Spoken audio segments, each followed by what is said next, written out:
아침 목상에 오신 여러분들을 환영하고 축복합니다. 오늘은 부활을 기다리는 삶이라는 제목을 가지고 고린도전서 15장 20절부터 34절까지 말씀을 함께 살펴봤으면 좋겠습니다. 29절부터 32절까지 말씀을 먼저 보도록 하겠습니다. 만일 죽은 자들이 도무지 다시 살아나지 못하면 죽은 자들 위하여 세를 받는 자들이 무엇을 하겠느냐? 어찌하여 다시 그들을 위하여 세를 받느냐?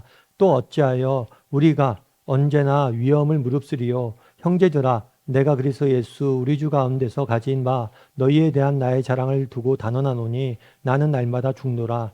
내가 사람의 방법으로 에베소에서 맹수와 더불어 싸웠다면 내게 무슨 유익이 있으리요. 죽은 자가 다시 살아나지 못한다면 내일 죽을 터이니 먹고 마시자 하리라. 바울은 계속해서 부활에 대해서 이야기합니다. 특별히 부활이 없다, 죽으면 끝이다 라고 이야기하는 사람들에 대해서 바울은 경고합니다. 특별히 오늘 본문에 보면 이렇게 이야기하죠. 만일 죽은 자들이 도무지 살아나지 못한다면 죽은 자들을 위하여 세례받는 자들이 무엇을 하겠느냐라고 이야기해요. 그 당시 고린도 교회는 어떤 풍습이 있었냐면 그런 게 있었던 거예요. 어떤 사람이 예수님을 믿었어요. 죽기 전에 예수님을 믿었어요. 그리고 하늘나라로 갔습니다. 그런데 이 사람이 죽기 전에 예수님을 믿다 보니까 뭐래요? 세례를 못 받은 거예요. 그래서 죽은 자를 위해서 대신 가족이 대신 세례를 받는 풍습이 있었어. 그걸 얘기한 거예요. 야, 너희가 누가 죽으면 그 사람을 위해서 너희가 대신 세례 받잖냐. 그럼 왜 받냐는 거예요. 만약에 부활이 없다면, 죽음이 끝이라면 이런 의식이 무슨 의미가 있냐. 너희가 왜 이렇게 일관되지 못하냐 얘기하는 거예요. 그래서 죽은 자들이 부활이 뭐예요? 반드시 있다라는 사실을 이야기하는 거예요. 뿐만 아니라 죽은 자들의 부활이 있기 때문에 우리가 정말 뭐라는 거예요? 복음을 전하는 거죠. 많은 사람들에게 복음을 전하고 정말 믿음을 갖게 하고 전파하는 이유가 뭐냐는 거예요. 이 땅의 삶이 전부가 아니라 영원한 하나님 나라가 기다리고 있기 때문에 너희가 뭐예요? 복음을 전파하고 사람들 믿게 하려고 하는 게 아니냐. 정말 우리 가족이 그 영원한 삶이라는 선물을 못 받고 죽는 것이 너무나 안타까워서 너희가 세례를 베풀고 정말 그 선물을 주려고 하는 게 아니냐. 부활은 우리가 복음을 전하는 근본적인 원인이자 동력이란 뿐만 아니라 이렇게 얘기죠. 어찌하여 우리가 언제나 위험을 무릅쓰리요 라고 이야기해요. 그 당시 어제도 나눴지만 그 당시 많은 고난과 핍박이 있었습니다.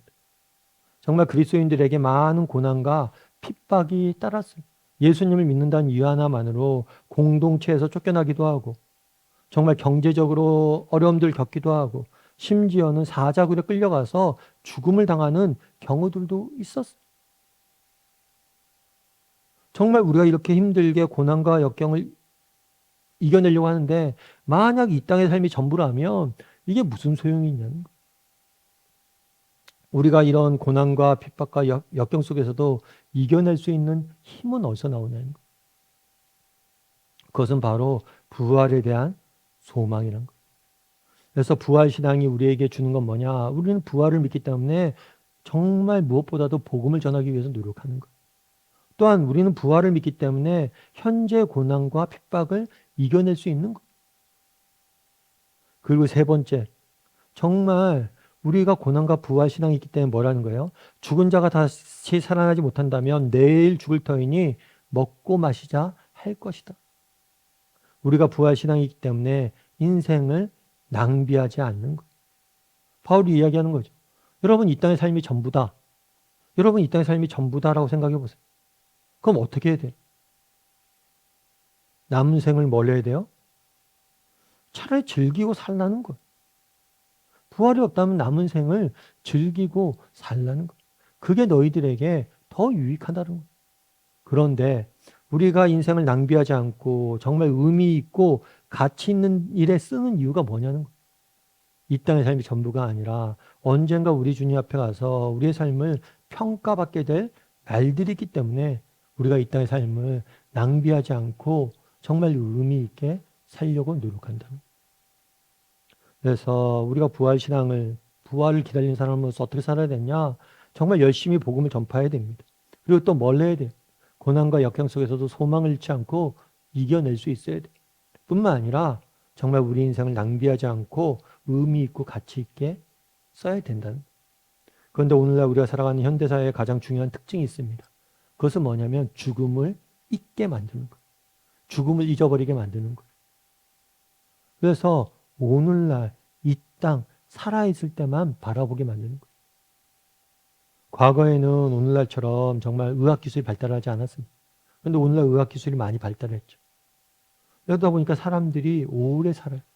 그러다 보니까 제가 어렸을 때만 해도 뭐 할아버지 주변에서 할아버지를 죽는 것도 많이 봤고 친구들도 죽는 것도 많이 봤어요. 그러니까 죽음이 늘 가까웠어요. 그런데 요즘은 어린 아이들 같은 경우에는 장례식장에 갈 일이 없죠. 죽음에 대해서 깊이 생각해 볼 일이 없어요. 현대사회 문화의 가장 중요한 특징은 죽음을 잊게 만드는 거예요. 죽음을 잊자. 어떤 일만 있어요? 오늘 먹고 마시자. 현세적으로 빠져드는 거예요. 그런 의미에서 정말 우리도 한번 돌아봐야 돼요. 바울이 이야기하죠. 만약에 부활이 없다면 먹고 마시는 게 낫다. 오늘 즐기는 게 더 낫다. 라고 이야기해요. 세상은 죽음에 대해서 야, 죽은 다음에 뭐가 기다리는지 모르잖아. 그거 뭐 골치 아파 생각하고 있어. 그냥 오늘을 즐겨. 이런 문화가 발달되어 있는 거예요. 그러다 보니까 우리도 그리스도인들도 점점 어떤 영향을 받아요? 이런 세상 문화의 영향을 받죠. 그래서 이 땅의 것들만 바라보면서 살아가는 거예요. 그런데 그렇지가 않죠. 정말 우리의 삶은 이 땅의 삶이 전부가 아니잖아. 정말 우리에게 영원한 삶이 기다리잖아. 죽음 위에 부활이 기다리고 있잖아. 정말 그렇기 때문에 이 땅의 삶에 대해서 우리가 다른 관점으로 접근해 볼 수 있다는 거예요. 만약에 이것이 없다면 우리는 먹고 즐기는 게 전부여야 돼요. 그런데 그것이 기다리고 있기 때문에 오늘을 우리가 다르게 살 수 있게 되는 거예요. 그래서 현대사회의 가장 큰 문제는 뭐냐? 죽음을 멀리한다는 거예요. 그런데 그건 반대로 우리가 무엇을 해야 되냐? 죽음과 부활에 대해서 묵상할 수 있어야 돼요. 특별히 오늘 설교 나눈 제목처럼 정말 부활을 기다리는 삶을 살아야 돼요. 정말 그날을 바라보고 그날을 준비하고 살아야 된다는 거. 앞서 얘기했지만 오늘날 현대사회가 참 이게 의학기술이 발달됐어요. 그리고 평균 수명이 늘어났어요. 그러다 보니까 사실은 죽음을 가까이 할 수 있는 시간들이 많지 않죠. 근데 사실은 이렇게 평균 수명이 늘어나는 게 뭐 기쁜 일이기도 하지만 염려스러운 일이기도 하죠. 왜냐하면 노후가 길어졌으니까. 정말 우리가 일할 수 있는 나이가 한정되어 있잖아요. 그런데 일을 멈춘 다음에 살아가야 될 날들이 많잖아요. 60대 은퇴해서 또 40년, 50년 살아야 되잖아요. 그러니까 이 준비를 해야 된다는 거예요. 그래서 한 번은 그런 조사를 한 적이 있어요. 노후 준비를 언제부터 하면 좋겠냐. 과거엔 70대까지밖에 못 살았으니까 은퇴하고 한 1, 20년 사는 건데 지금 3, 40년 살아야 되니까 2, 30년 더 살아야 되니까 이 노후에 대해서 언제부터 준비하면 좋으냐라는 조사를 한번 해본 적이 있어요. 그랬더니 많은 사람들이 3, 40대부터 준비해야 된다고 노후. 일리가 있더라고요. 그래야지 일할 수 있는 시간들이 정해져 있으니까 빨리 준비할 수 있도록 노후를 잘 대비할 수 있겠죠. 그런데 그런 생각도 들었어요. 정말 우리가 인간이 20년을 더 살다 보니까 3, 40대부터 그 시간들을 준비하자. 그런데 정말 영원한 삶을 살잖아요. 그럼 그걸 언제부터 준비해야 돼? 우리가 영원한 삶을 언제부터 준비해야 돼? 우리가 20, 30년을 더 살기 위해서 3, 40대부터 준비해야 된다면 영원한 삶을 위해서는 언제부터 준비해야 되냐는 거예요. 바라기는 우리 다음의 식구들이 정말 나는 정말 부활 신앙이 있는가? 정말 부활 신앙이 있다면 난 이 땅에서 어떻게 살아야 되는가? 한번 돌아보고 정말 부활 신앙을 가진 자로서 날마다 복음을 전하고 정말 현재의 고난과 핍박을 정말 소망을 가지고 이겨내고 또 우리 인생을 이 땅의 것들을 낭비하지 않고 의미 있고 가치 있게 보낼 줄 아는 저나 여러분이 되기를 주님의 이름으로 소원합니다. 우리 함께 기도했으면 좋겠습니다. 기도하실 때 오늘 말씀 기억하면서 기도했으면 좋겠습니다. 우리에게 부활 신앙을 달라고 기도했으면 좋겠습니다.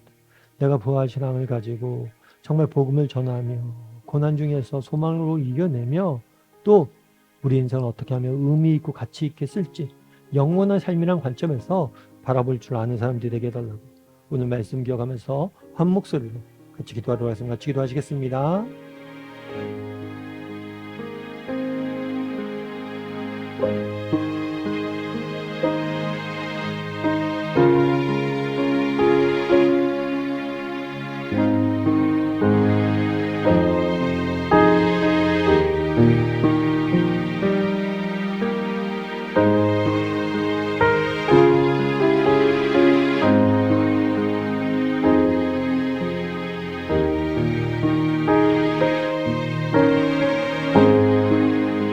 사랑하는 하나님, 그날의 바울이 부활에 대해서 정말 많은 지면을 아래에서 소개하는 모습을 보게 됩니다. 정말 우리는 분명한 부활 신앙을 갖고 있는지 돌아보게 도와주시옵소서. 정말 우리가 부활을 진심으로 믿는다면 오늘 우리가 어떻게 살아야 되는지에 대해서 다시 한번 돌아보게 도와주시옵소서. 우리가 알고 있는 이 부활 신앙을 가지고 복음을 전하게 도와주시고 어떤 고난 중에서도 소망을 잃지 않고 이겨내게 도와주시고 무엇보다도 영원한 나라를 바라봄으로 오늘을 의미 있고 가치 있게 부활을 준비하며 살아갈 수 있는 우리 모두가 될 수 있도록 하나님 은혜를 더하여 주시옵소서. 부활하신 예수님께서 오늘도 우리와 함께 하시고 우리의 인생을 인도할 줄 믿사오며 모든 말씀 예수님의 이름으로 기도드립니다. 아멘.